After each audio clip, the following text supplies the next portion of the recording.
Livro O Valor Terapêutico do Perdão. Primeiro capítulo: Doenças e suas bases espirituais. A dor e o sofrimento são, sem dúvida alguma, uma presença constante no mundo em que vivemos, constituindo-se em verdadeiro apanágio da humanidade terrena. De fato, não existe ninguém que já não tenha vivenciado um problema de saúde de maior ou menor expressividade e, muito menos, que possa afirmar de sã consciência não estar sujeito a enfermidades. Isso se deve ao fato de vivermos ainda em um mundo de expiações e provas. Conforme a classificação do codificador do Espiritismo Allan Kardec, e, por conseguinte, de nos encontrarmos ainda muito distantes da perfeição relativa a que somos destinados pela lei divina.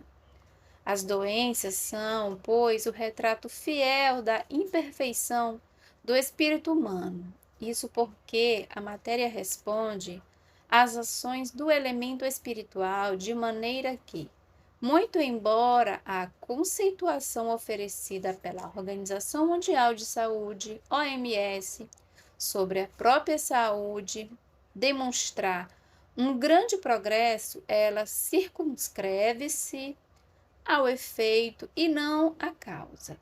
Senão, vejamos. Saúde é a sensação de completo bem-estar físico, mental e social, e não apenas ausência de doenças. Dizemos ser progressistas esta definição porque ela não se atém única e exclusivamente ao estojo celular, mas abrange também os processos mentais e as relações sociais.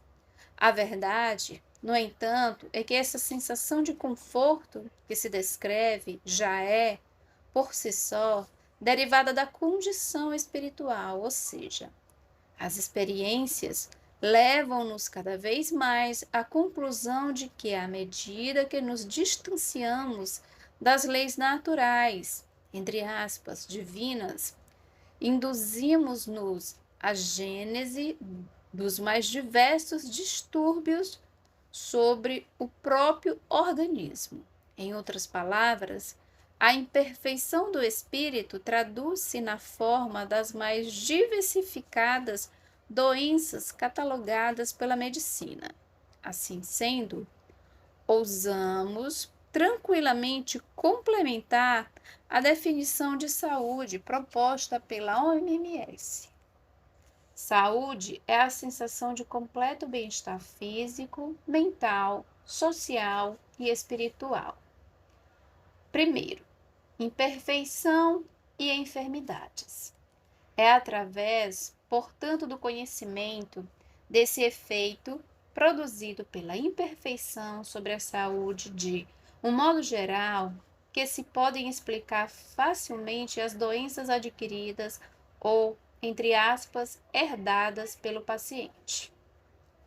Lembrar ainda que aquilo que poderia parecer, à primeira vista, a mais completa injustiça divina, como no caso das doenças que se instalam nos animais irracionais, é, na verdade, o resultado de sua imaturidade e consequente primariedade no automatismo dos processos de gerenciamento natural da organização somática. Quer dizer que, na gênese dos distúrbios de saúde no animal irracional, encontramos a imperfeição da imaturidade anímica. No ser humano, da imaturidade moral. A esse respeito, porém, preciso é levar-se em consideração que, muito embora as doenças possam assumir características perfeitamente semelhantes no que tange às reações sobre a economia orgânica, entre parênteses, fenômenos anatômicos e disfuncionais. Fecha parênteses. Há profundas diferenças na forma de sentir e de interpretar a dor, posto relacionar-se com o estado evolutivo do ser. Isto significa afirmar que podemos encontrar humanos e infra-humanos apresentando processos fisiopatológicos semelhantes, mas apresentando repercussões em nível físico bastante diferentes entre si, motivadas naturalmente pelas significativas diferenças evolutivas de seus psiquismos e consequentes relações com a vida, o viver e seus fins espirituais. Aliás, nesses casos, a dor mantém a sua funcionalidade, qual seja a de aguçar a atenção e a sensibilidade anímica do princípio inteligente em seu progresso de desenvolvimento e conscientização da progressiva individualização. A saúde, como a doença é, então, o somatório. Princípio inteligente. Ensinam-nos os Espíritos reveladores em O Livro dos Espíritos que Deus criou o espírito como princípio inteligente, via ser espiritual. Este princípio desenvolve suas possibilidades a partir das relações com a matéria em um processo de assimilação das suas leis atômicas e moleculares de agregação e coesão no reino mineral, após o que desenvolve a sensibilidade vital nas ligações um pouco mais complexas no reino vegetal. É no reino animal que a sua relação com a matéria se torna mais complexa, com a estruturação de um corpo semimaterial, entre parêntese, perispírito, fecha parêntese, e o desenvolvimento dos instintos e da inteligência rumo à aquisição da racionalidade. No reino hominídeo, então se torna um espírito propriamente dito, encarnando-se como um ser humano. Vê questões 23 e 76 da obra citada. A saúde como doença é, então, o somatório das múltiplas posturas psíquicas e espirituais adotadas pelo indivíduo nas relações consigo mesmo, com os semelhantes e com o meio onde está situado. Logo, se a resultante dessas forças tem direção e adentra o plano constituído pelas leis naturais, prevalecerá o que podemos convencionar como positividade a traduzir saúde. Do contrário, destaca-se negatividade, tradutora da doença.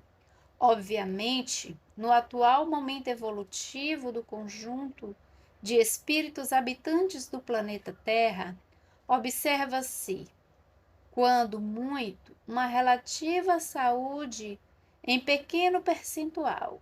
Isto explica a imensa variedade de enfermidades catalogadas pela medicina, algumas, infelizmente, detonando uma imensa dificuldade da parte dos seres humanos de libertar-se definitivamente das fases mais recuadas do seu desenvolvimento espiritual.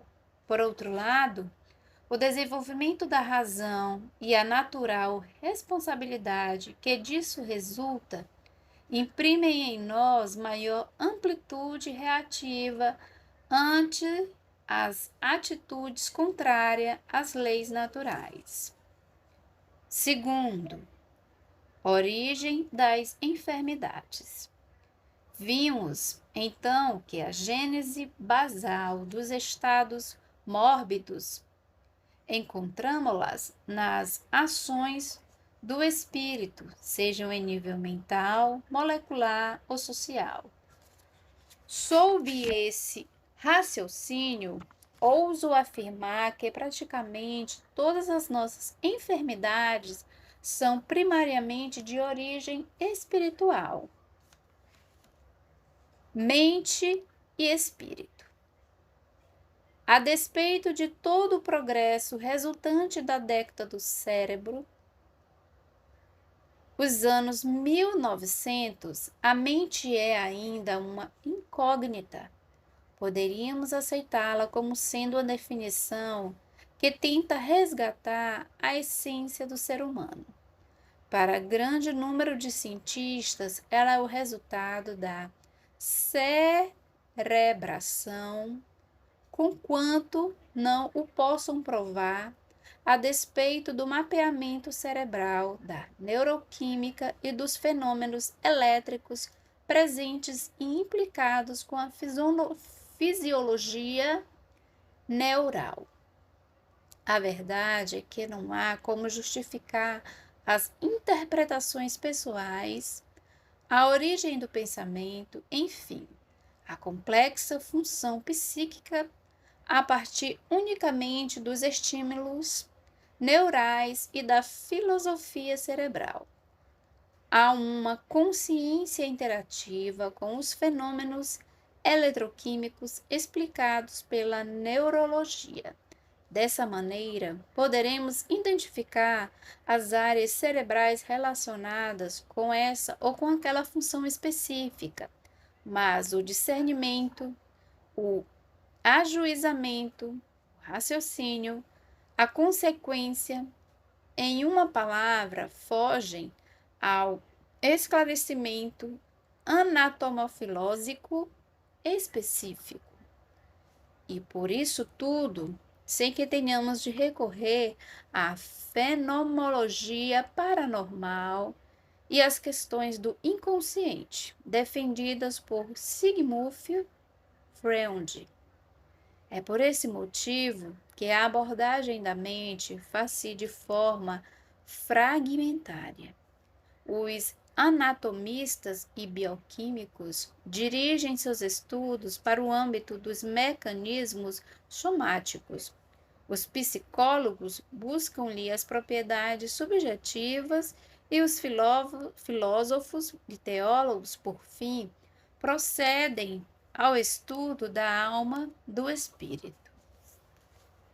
Raciocínio.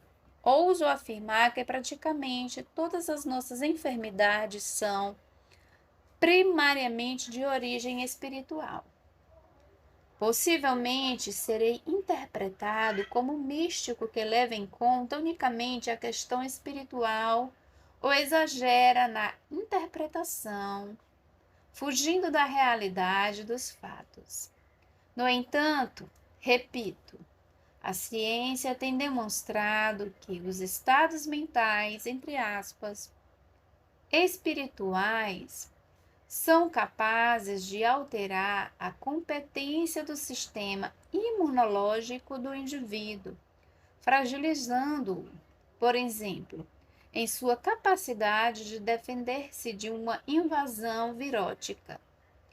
Isso leva-nos a entender o porquê de, às vezes, mantermos um contato mais íntimo com a pessoa gripada e não adoecermos enquanto, em ocasiões diferentes, ao sermos acometidos de processo viral, não temos lembranças de contato nenhum com pessoa enferma. Alfred Adler, entre aspas, 1870 a 1937, psiquiatra austríaco, contemporâneo de Sigmund Freud e fundador da psicologia individual, já se identificava com esta ideia e afirmava: uma doença infecciosa não é um produto apenas de uma bactéria ou de um vírus, mas decorrência da participação do indivíduo em sua totalidade, do corpo e da mente, na aceitação ou rejeição ao vírus ou à bactéria. Já o Dr. Franz Alexander, 1891 a 1964, considerado um dos pais da medicina psicomática, assim posicionava: mente e espírito. O espírito é a base da consciência. O perispírito é a base da relação interdimensional e o corpo físico é um instrumento de interação terrena. Com a morte, o espírito desliga-se do aparelho biológico, mas conserva o seu corpo espiritual. Este, à medida que evolui o espírito, vai se sutilizando cada vez mais até que sua essência se aproxime bastante da própria essência do espírito, o que, no entanto, não significa a sua perda como interpretam algumas pessoas. Por ocasião da reencarnação, o espírito gerencia o desenvolvimento do corpo que vai se formar através do perispírito, que funciona então como um modelo organizador biológico, MOB. Em A Gênese, Allan Kardec afirma que o perispírito se liga ao novo corpo de maneira muito complexa, molecular e amolecular. De acordo com o que apresentamos, podemos associar o conceito de mente ao espírito. Quer dizer, é o espírito o comandante das ações do corpo somático, promovendo as modificações químicas, neuroquímicas e elétricas, notadamente através da interação perispírito/glândula pineal. Proposto pelo pesquisador espírita Dr. Hernani Guimarães Andrade. Que na realidade a mente governa o corpo, apesar de a biologia e a medicina não prestarem atenção a isso. É o fato mais essencial que conhecemos sobre o processo da vida. Mais recentemente, o pesquisador Norman Cousins expressou seu pensamento similar sobre a questão. O estado emocional do paciente tem efeitos específicos sobre os mecanismos envolvidos na doença e na saúde. Já o Dr. Harold G. Koenig cita em seu livro Espiritualidade no Cuidado com o Paciente sobre a relação espiritualização e saúde, quer dizer, pacientes religiosos e níveis de saúde. Durante o século XX, mais de 1.200 estudos examinaram a relação entre religião e saúde, sendo que a maioria encontrou uma correlação positiva importante. E também as crenças religiosas e suas práticas são usadas para regular as emoções durante os tempos de doenças, mudanças e circunstâncias que estão fora do controle pessoal dos pacientes. Ainda quanto às pesquisas e as publicações sobre a relação espiritualidade e saúde, na maioria favoráveis às vinculações positivas, em entrevistas dadas ao jornal Folha Espírita, entre aspas, São Paulo, informa-nos o Dr. Harold Koenig. Desde 2000, foram quase 3.000 artigos. Também o Dr. Beni Siergel, em seu livro Amor, Medicina e Milagres, assinala a participação da mente nas doenças do corpo. Tudo o que posso dizer como cientista é que a grande maioria das doenças físicas tem, em parte, alguma origem psicomática. O certo é que estados de apatia mental e de desequilíbrios emocionais predispõem a várias patologias por conta das modificações imunológicas.